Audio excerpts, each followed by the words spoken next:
संजय रॉय वह शख्स हैं जिसके ऊपर आरोप लगा था कि उसने आरजी करर अस्पताल में एक डॉक्टर की मृत्यु की थी। उसका कहना है कि जब वह सेमिनार हॉल में पहुंचा था तो वहां पर डॉक्टर पहले से ही मरी हुई थी। लेकिन कितना सच है, कितना झूठ है पॉलीग्राफ टेस्ट में, और आगे आगे क्या बोला? क्या सीबीआई को उसकी बातों पर भरोसा है? और क्यों ऐसा लग रहा है कि संजय रॉय अभी भी बहुत कुछ छुपा रहा है? इन सब पर बात करने के लिए आप सभी का वीडियो को लाइक करने के लिए और चैनल को सब्सक्राइब करने के लिए दिल से धन्यवाद। कहानियां अनेक में आप आज सुनेंगे कैसे संजय राय और संदीप घोष ने पूरे केस को अलग ही अंदाज में बदल दिया है, लेकिन अब भी उसका पॉलीग्राफ टेस्ट किया गया और जो सूत्र हमें बता रहे हैं उसके मुताबिक पॉलीग्राफ टेस्ट के दौरान संजय राय ने कुछ चौंकाने वाले बयान दिए। संजय राय का यह कहना है कि उस रात वे पहुंचा तो जरूर था सेमिनार हॉल में, लेकिन जब वे पहुंचा तो वहां पर पहले से ही डेड बॉडी थी। कितना सही बोल रहा है संजय राय और कितना गलत, ये तो जांच एजेंसियां ही बता पाएंगी। लेकिन जब हमने अपने सूत्रों से बात की तो इस बारे में उनका जो कहना है उसकी वजह से मुझे लगता है कि इस पर चर्चा करना बेहद ज़रूरी हो जाता है कि संजय राय क्या असल में सही बोल रहा है या फिर किसी ने उसके खिलाफ साजिश कर उसे फंसाने की कोशिश की है। देखिए, इसके पहले हमने बात की थी तो उस वक्त हमने 3 आधार बताए थे जिसके मुताबिक उसके बिना पर ऐसा लग रहा था कि संजय राय ने ही घटना को अंजाम दिया था। पहला था फॉरेंसिक रिपोर्ट, और फॉरेंसिक रिपोर्ट में कैसे डीएनए जो था मृतिका का वो संजय राय से मैच कर जाता है। दूसरा सबूत था इस मामले की सीसीटी फुटेज, आपने वह तस्वीर भी देखी होगी। आरजी करर अस्पताल के तीसरे मंजिले पर जो सीसीटी लगी थी उस सीसीटी में कैद होता है, और जब वह कैद होता है तो यह वही वक्त था जब विशेषज्ञों के मुताबिक उस डॉक्टर की मृत्यु किया जाता है। तीसरा और सबसे बड़ी वजह थी इस मामले की टोप्सी रिपोर्ट, जो साफ साफ इशारा कर रही थी कि संजय रॉय ही मुख्य आरोपी है। लेकिन अब सीबीआई ने इसमें पॉलीग्राफ टेस्ट कराया। पहले तो हम आपको समझा दें कि पॉलीग्राफ टेस्ट वह क्या करता है, उससे क्या पता चलता है और क्यों ऐसा सीबीआई करती है, पॉलीग्राफ टेस्ट क्यों कराती है। सीबीआई इसके बारे में भी चर्चा करना बहुत ज़रूरी है। देखिए, दरअसल पॉलीग्राफ टेस्ट को एक दूसरे नाम से जाना जाता है। उसका नाम होता है लाइफ डिटेक्टर टेस्ट, यानी कि आप सच बोल रहे हैं या झूठ बोल रहे हैं, मशीन इसे पकड़ लेती है। पहले इस चर्चा को खत्म करते हैं कि संजय रॉय ने पॉलीग्राफ टेस्ट में क्या कुछ बोला। तो संजय रॉय से सीबीआई ने एक लंबा चौड़ा सवाल बनाया हुआ था, जो टेस्ट करते हैं वह हमें बता दो कि सीबीआई की अधिकारी में नहीं रहते जहां पर टेस्ट होता है। टेस्ट करने के दौरान सेंट्रल फॉरेंसिक साइंस यानी कि सेंट्रल फॉरेंसिक साइंस लैब के एक्सपर्ट्स होते हैं और उन्हें एक सवालों की लंबी लिस्ट दी जाती है। वह जो लंबी लिस्ट होती है उसमें कई तरह के सवाल होते हैं और उन्हीं में जुड़ा होता है घटना से रिलेटेड सवाल कि उस घटना की क्या जानकारी सामने वाला शख्स दे रहा है, और इस मामले में संजय रॉय मामले को लेकर क्या सही जानकारी दे रहा है, क्या गलत जानकारी। इन सब को लेकर एक लंबे चौड़े सवालों की लिस्ट थी। सीएफएसएल की जो एक्सपर्ट थे उनके पास में, और जो मुख्य सवाल थे वह यही थे कि आखिरकार संजय रॉय उस रात क्या कर रहा था, अस्पताल क्यों पहुंचा था और आखिरकार यह सब किया क्यों उसने। इन सारे अब जानने के लिए सीबीआई के अधिकारी बहुत ज़्यादा उत्साहित थे। एक जर्नलिस्ट हम लोग बहुत ज़्यादा बेसब्र से इंतज़ार कर रहे हैं कि इन सवालों के सही जवाब कब मिलेंगे, और आपके साथ साथ देश की पूरी जनता कि आखिरकार उस डॉक्टर को इंसाफ कब मिलेगा, वह इंसाफ जिसकी लड़ाई में आप हम सब मिलकर कर रहे हैं। और यह लड़ाई करनी भी चाहिए क्योंकि वह डॉक्टर बाद पूरी ग्राफ टेस्ट कोलकाता की प्रेसिडेंसी जेल में किया गया, और पॉलीग्राफ टेस्ट के दौरान संजय रॉय से पहले पूछा गया कि क्या वह अस्पताल पहुंचा था। उसने जवाब दिया, हाँ, मैं अस्पताल आया था। उससे पूछा कि तुम अस्पताल कितने बजे पहुंचे। उसने बोला कि सुबह के लगभग 4 बजे रहे होंगे। जब मैं बाइक से अस्पताल पहुंचा, फिर सीबीआई के अधिकारियों ने पूछा कि उसके बाद क्या किया। संजय रॉय ने बताया कि मैं सेमिनार हॉल पहुंचा, लेकिन सेमिनार हॉल पहुंचने के पहले मैं इमरजेंसी वार्ड में पहुंचा था। इमरजेंसी वार्ड के गेट से होते हुए मैं अस्पताल के दूसरे मंजिले पर पहुंचा, और दूसरे मंजिले के बाद मैं अस्पताल के तीसरे मंजिले पर पहुंचा जहां पर सेमिनार हॉल है। और यह महत्वपूर्ण इसके लिए है दोस्तों क्योंकि इसी सेमिनार हॉल में एक 30 साल की डॉक्टर के साथ संजय रॉय ने गलत काम किया था। सीफल के एक्सपर्ट्स ने पूछा कि सेमिनार हॉल में पहुंचने का वक्त क्या था। उसने बोला कि लगभग सुबह के 4 बजे रहे थे। यहाँ तक संजय रॉय सब कुछ सच बोलता है। उसके बाद सीबीआई के अधिकारियों ने पूछा कि इसके बाद क्या हुआ। संजय रॉय ने जो जवाब दिया वह किसी के लिए भी यकीन करना बहुत मुश्किल है, क्योंकि अभी तक जो सबूत आ रहे थे वह उससे अलग है। उसने कहा कि जब मैं सेमिनार हॉल पहुंचा तो वहां पर मैंने देखा कि एक महिला सोई हुई है। मैंने उसे उठाने की कोशिश की, लेकिन वह उठी नहीं, और फिर उसको ऐसा लगा कि या तो महिला बहुत ज्यादा नींद में सोई है। उसने थोड़ी देर और उठाने की कोशिश की, लेकिन महिला उठी नहीं। संजय रॉय के इस जवाब के बाद में जो सीएफएसएल की अधिकारी थे, उन्होंने सीधा सवाल किया कि क्या तुमने उस महिला की मृत्यु किया? संजय रॉय ने जवाब दिया कि नहीं, दरअसल जब मैं वहां पर पहुंचा तो वहां पर महिला की पहले से ही मृत्यु हो चुकी थी, और उसके बाद वह रूम से बाहर निकल गया। लेकिन सीबीआई के अधिकारियों से जब मैंने पूछा कि क्या आपको लगता है कि संजय रॉय सच बोल रहा है, गलत बोल रहा है, क्या आपके मन में चल रहा है, अब सही क्या है, गलत क्या है, वह अभी किसी को पता नहीं है। वह सिर्फ और सिर्फ संजय रॉय को पता है कितना सही है कितना गलत। इसका अंदाज़ा हम खुद करेंगे, और इस तरह से करेंगे कि मुझे लगता है कि आप भी अपना अंदाज़ा इसमें दे पाएंगे कि क्या सही है क्या गलत। देखिए, जिस दिन संजय रॉय अस्पताल पहुंचा था, 9 अगस्त, जिस दिन डॉक्टर की हत्या हुई थी, उसके सेमिनार हॉल में पहुंचने का वक्त था 4:30 सुबह, और वह सेमिनार हॉल में था 4:30, और वह 29 मिनट तक संजय रॉय सेमिनार हॉल के अंदर था।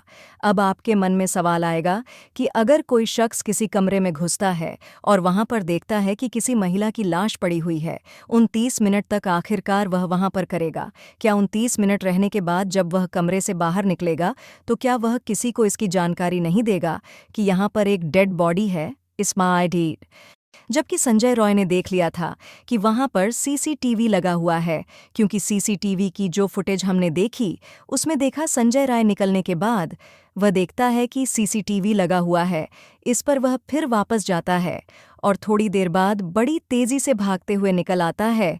तो उन 30 मिनट तक सबसे पहला सवाल होता है कि उन 30 मिनट तक आखिरकार संजय राय वहां कर क्या रहा था? अगर वह महिला डॉक्टर पहले से मरी है तो 30 मिनट तक कर क्या रहा था? वह दूसरा सवाल यह है कि अगर उन 30 मिनट तक अब वह वहां पर मौजूद था और सेमिनार हॉल के अंदर घुसा था, उसके घुसने की वजह क्या थी? आखिरकार क्यों सेमिनार हॉल वह पहुंचा था? या दूसरे सवाल का जवाब अभी तक संजय रॉय ने सही तरीके से दिया नहीं है। तीसरा सवाल यह खड़ा होता है कि संजय रॉय का डीएनए आखिरकार उस डॉक्टर के डीएनए से मैच क्यों हो रहा है? मुझे जो सीबीआई के अधिकारियों ने बताया है, मुझे मेरे सूत्रों ने जो बताया हुआ है, और उन सब को जब मैंने पढ़ा है, तो मैं आपको साफ तौर पर और दावे के साथ ही मैं बोलती हूँ, वहाँ पर अलग रूप में मौजूद थे। जैसे नाखून के टुकड़े जब ले गए तो उसमें संजय रॉय के स्किन मिले। संजय रॉय के ऊपर जो जख्म थे, जो कि मृतिका ने बहुत मुमकिन कि अपने आप को बचाने के लिए आखिरी लड़ाई के दौरान उसके नाखून से जो स्किन के टुकड़े मिले थे, वह मैच के संजय रॉय से कि शरीर पर जो 2 जख्मों के निशान थे उसे जब मैच किया ग तो ये सारी चीज़ें थी, वह एक बात को प्रूफ कर रही थी कि संजय रॉय इस मौत के लिए जिम्मेदार है। तो तीसरा जो अहम सवाल हम बात कर रहे थे कि संजय रॉय का डीएनए आखिर क्यों मैच हो गया फॉरेंसिक की रिपोर्ट से। चौथा इसमें सवाल खड़ा होता है कि संजय रॉय अगर सेमिनार हॉल में पहुंचा और उसने देखा कि डेड बॉडी है तो उसने जाकर किसी और को जानकारी क्यों नहीं दी? इतना तो उसे पता था कि एक डेड बॉडी को छुपाया नहीं जा सकता है। सीसीटीवी लगा हुआ है तो उसको यह भी पता है कि वह कैमरा में हो चुका है। शक तो उसके ऊपर जाएगा, लेकिन इसके बाद भी उसने किसी को बताया नहीं, और अगले दिन जब पुलिस उसे गिरफ्तार करके लेकर आई तब जाकर यह बात सामने आई कि उस डॉक्टर की मौत का जिम्मेदार कौन हो सकता है। पांचवा और सबसे अहम सवाल खड़ा होता है कि संजय रॉय पहले जाता है इमरजेंसी वर्ल्ड की तरफ, उसके बाद जाता है दूसरे मंजिल की तरफ, और उसके बाद वह जाता है सेमिनार हॉल की तरफ। यानी कि उसने मन में एक टारगेट बना लिया था कि उसे सेमिनार हॉल पहुंचना है। और पहुंचने की वजह क्या हो सकती है? क्या डॉक्टर की कोई रंजिश थी? क्या किसी के कहने पर वह कुछ करना चाह रहा था? उन सारे सवालों के जवाब अभी ढूंढना बाकी है, लेकिन यह अहम सवाल हो जाता है कि आखिरकार वह सेमिनार हॉल में पहुंचा क्यों था।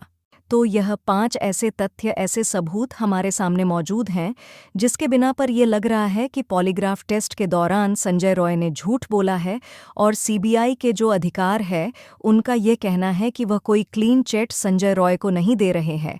अभी भी वह संजय रॉय की बातों पर भरोसा नहीं कर रहे हैं। उनको लगता है कि संजय रॉय झूठ बोल रहा है, अपने आप को बचाने की आखिरी कोशिश कर रहा है।